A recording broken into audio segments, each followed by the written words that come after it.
Hi guys, so it's Clash in Italy this weekend, so it's time. That means it's time to get together and kind of put our nerd hats on and theorize about what might happen, what results we're going to get, what maybe surprises we think could happen, and all of that fun geeky stuff. And start to kind of like theorize of what might actually go down and where what seeds might be planted going forward as well in the world of WWE. So yeah, we have like 5 matches to talk about here. We have Cody Rhodes versus Gunther. We have Rhea Ripley against Jade Cargill here. We have Becky Lynch against Sol Ruka. We have Oberfemi against Brock Lesnar. And we have Roman against Jacob Fatu. And somebody pointed out that basically it means that every single match on this card is basically a rematch of some sort, which is absolutely true, but also I'm all down for it. I think I'm really actually looking forward to this card. I think it is a pretty solid card. So yeah, basically I'm just going to go through like one by one and see what and kind of like list off kind of like who I think's going to win here, the reasons why I think that might happen, and in doing so kind of like maybe theorize about where things might actually go from here on out. So yeah, we're basically going to open up with like Cody Rhodes against Gunther here. I mean, I still, and then this is one of those that straight away is really difficult to call because I don't know. It's one of those matches where I think I could make a different prediction like every single day. I think that when we saw Cody Rhodes get dethroned by Drew McIntyre, I think that got a lot of positivity to it, and I think that kind of works. I think that Gunther, because he's a guy that retired John Cena, I think a lot of us, especially the way that John Cena got retired, which was a way that a lot of fans weren't happy with. So we're kind of like, the only thing that really justifies it is if basically just Gunther just becomes this wrecking ball now. So I think that there's this kind of like narrative where Gunther should not be losing either. Like Cody Rhodes is just one of those where, similar to Roman Reigns, where yeah, of course he's going to lose from time to time, but you just, when it comes to actually entertaining the idea of him losing, you find it hard to visualize because he's just at that level. He's that kind of like, he's one of the faces of a company. He's at the kind of tippity top. So I think it's going to be a really intriguing match. I think it is a really difficult one to call, but we're gonna have some fun with it. I'm gonna go for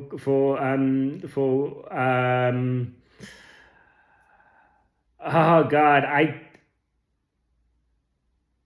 ah.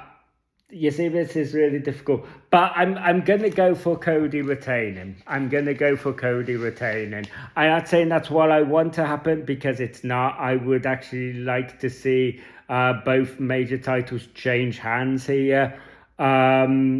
But yeah, I'm going to go, and despite all of us kind of like being on this wave of like Gunther shouldn't be losing at the minute, whereas Cody Rhodes is at this point in it where he can kind of like take losses and it doesn't really hurt his stock, and I think all of that is true. I just feel it in my underbelly that Cody Rhodes is going to retain those somehow. So yeah, basically that's my prediction. I don't like it, but like I said, and tomorrow I might feel differently about it. I think it's one of those that's really difficult to call, and so how I predict it may change, depending on what day you ask me. But right now, obviously I have to make a prediction, and I'm going for Cody retaining. Okay, so yeah, lock it in. I don't have much confidence in it either way, but I don't have another prediction that I would feel more confident about neither. So yeah, lock it in. Cody is retaining.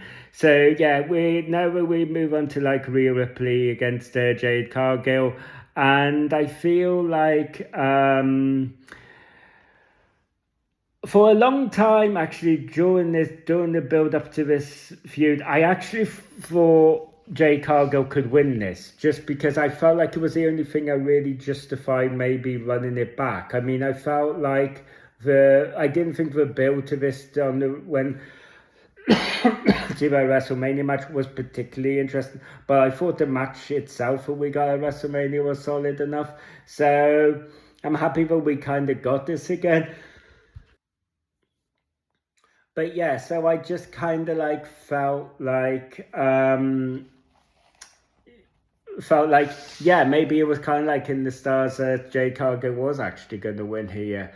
But yeah, just based on the way things been going the last like week or so, with Jade getting the upper hand, um, and because of like how over Rhea Ripley is going to be, I am going to say that Rhea Ripley retains here. After this is done, I think that we can just be moving them on to other things. I think that it kind of like needs that. Yeah, I don't think that we need to kind of like elongate this feud anymore. As for kind of like what those feuds look like, I'm not really too sure at the minute. But yeah, I do think that we kind of like need to move things on a bit.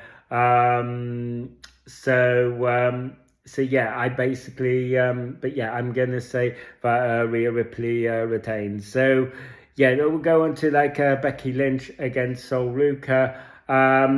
And again, I think that Becky Lynch retains here. I think that I just think that. I think that Soul Ruka, I love a lot. I think the Soul Snatcher, as I've said before in previous videos, the Soul Snatcher is basically my favorite move wrestling at the minute. I just think it looks so cool. The little kind of like we're there was this stuff online about Sol Lucas like kind of like botching against like during this promo against Becky Lynch where she went to jump on the second rope and the foot slipped. Which was kind of true, but she saved it, she recovered from it, and the way she recovered from it was actually even more badass because it meant that she had to execute it from the bottom rope, so she had to generate more height, and it just, yeah, I just thought it was so cool. So, I think that Sol Ruka is like a future world champion, absolutely. I just don't think it's quite there yet, and I think that I don't want to say prestige to it, but because I feel like that's wrong. But I think the just what Becky Lynch is bringing to this title is just need. I think he can get a bit more mileage out of it because I think that Becky Lynch basically just elevates everything. I think Becky Lynch basically just elevates his title. I think she elevates the feud. She elevates her opponents. I think the division. I think everything just. I think that Becky Lynch is just one of the best at doing this, and it's not just me saying it. Oh, neither. So basically, yeah, I do think that Becky Lynch retains here. I think that we could maybe see this being elongated a bit. I do have I think that maybe I would personally like it if we did move on from it a bit and then we kind of somehow circle back around to it. But I do see that maybe that this getting a bit elongated, maybe to SummerSlam perhaps. So now we're going to go for like Oberfemi against Brock Lesnar. I think that, and ultimately, it pains me to say, but I do see Brock Lesnar winning here. I don't necessarily feel like the arguments for him winning, to me personally, are strong enough to justify it. I think that we can just have Oberfemi win again and kind of like move on.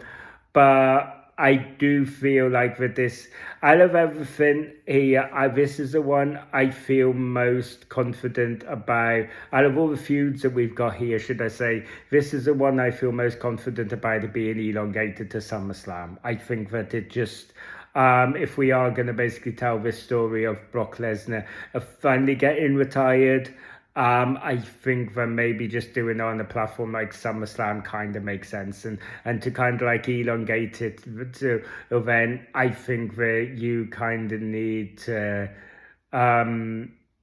give a bit more to and fro to this feud. So I think that ultimately Brock Lesnar wins here. I don't want to see it, but I think that's what happens. I think that Brock Lesnar wins here, and we extend this feud to SummerSlam, where Oba picks up that second victory and just retires Brock Lesnar. That's what I think is going to happen. So that's what I'm saying.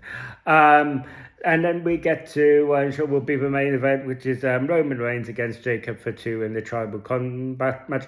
And this is a match without a shadow that I am feeling the most pumped for, the most excited for, because I think that, well, at least prior to this latest episode of Raw, I felt like there was a certain intrigue to both. No matter which way they went with it, I thought there was some intrigue to it, because having Jacob Fatu acknowledge Roman Reigns would basically be just go so against the character that they built up in Jacob Fatu. So I thought there was some sort of like intrigue, and you just cannot see him falling in line with a bloodline.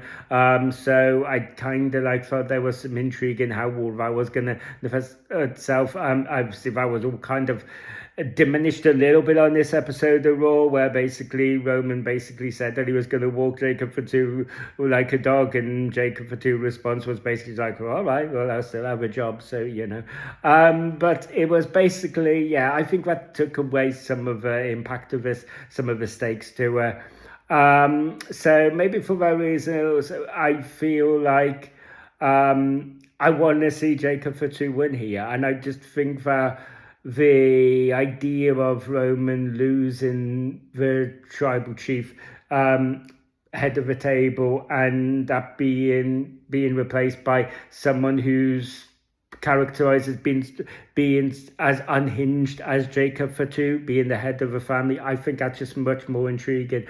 And I think that, you know, I think that obviously with the way that wrestling is, I think that you can just afford to maybe take some of these bold swings and take some of these risks and be experimental. I mean, why the flub not? This is why I think that maybe one of the reasons why when Cody Rhodes got dethroned by Drew McIntyre, why that landed so favorably with a lot of fans, because it felt a little bit fresh. And I think that that's kind of like, well, what is needed here.